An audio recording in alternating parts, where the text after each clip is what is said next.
Welcome back everyone. नमस्ते सभी को। आज घटस्थ योगा श्रृंखला महर्षि घिरंड में हम अग्नि धारणा के बारे में जानने के प्रयास को जारी रखेंगे। कल हमने जाना था कि कैसे कुंडलिनी योग में प्राण के 3 मुख्य केंद्र होते हैं, मूलाधार, मणिपुर और तीसरा केंद्र आज्ञा चक्र। और यह भी जाना था कि सिर्फ प्राण के संचार से ही हम किसी अस्वस्थ अंग को व्याधि से दूर कर सकते हैं। हमारी प्राण शक्ति जब तक हमारे नियंत्रण में ना हो तब तक उसका रूप रौद्र रहता है। बहुत से लोग जब अपने भीतर प्राण को जागृत करते हैं तब यह शक्ति एक प्रचंड अग्नि का रूप ले लेती है और शरीर को जला देती है। ऐसी अनेक घटनाएं हुई हैं कि व्यक्ति मेज पर बैठकर कुछ लिख रहा है और आप भी उसी कमरे में हैं। आप थोड़ी देर के लिए कमरा छोड़कर चले गए और 10 मिनट बाद वापस आते हैं तो वह व्यक्ति दिखलाई नहीं देता। कमरे में जलने की गंध आती है,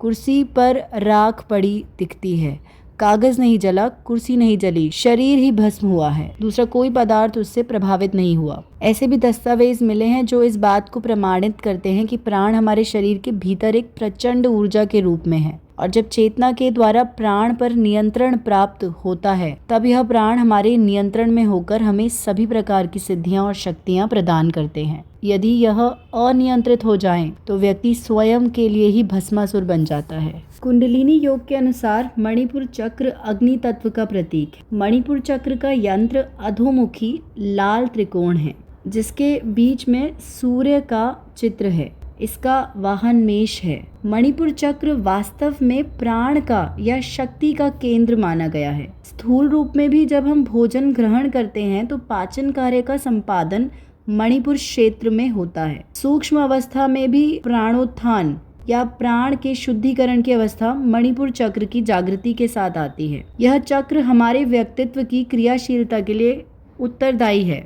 जीवन शक्ति, गति, क्रियाशीलता और इनके विपरीत गुण जैसे आलस्य, प्रमाद, शिथिलता, यह सब भी मणिपुर चक्र के गुण अवगुण हैं। अग्नि धारणा का अभ्यास हृदय या अंतःकरण में करना होता है। जब यह अभ्यास सिद्ध होता है तब काल का भय नहीं रहता, अग्नि तत्व की सिद्धि प्राप्त होती है। इसे वैश्वानर धारणा भी कहते हैं। यदि साधक अत्यंत प्रज्वलित अग्नि में भी घुस पड़े तो भी अग्नि उसकी हानि नहीं करती और साधक मृत्यु पर विजय प्राप्त करता है। चलिए अब वायु धारणा को समझते हैं। कुंडलिनी योग के अनुसार अनाहत चक्र वायु तत्व का प्रतीक है। इस चक्र का यंत्र 2 त्रिकोण से बना हुआ है, एक ऊर्ध्वमुखी और दूसरा अधोमुखी, जो अंतर ग्रंथित त्रिकोण है और इनके बीच मोमबत्ती की ज्योति के सदृश एक ज्योति जल रही है और उसका प्रकाश ऊपर नीचे दाएं बाएं फैल रहा है।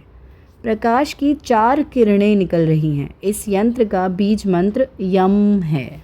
अनाहत चक्र का संबंध भावना या अनुभूति के साथ है। यहाँ तक सुनने के लिए धन्यवाद। अब कल जारी रखेंगे।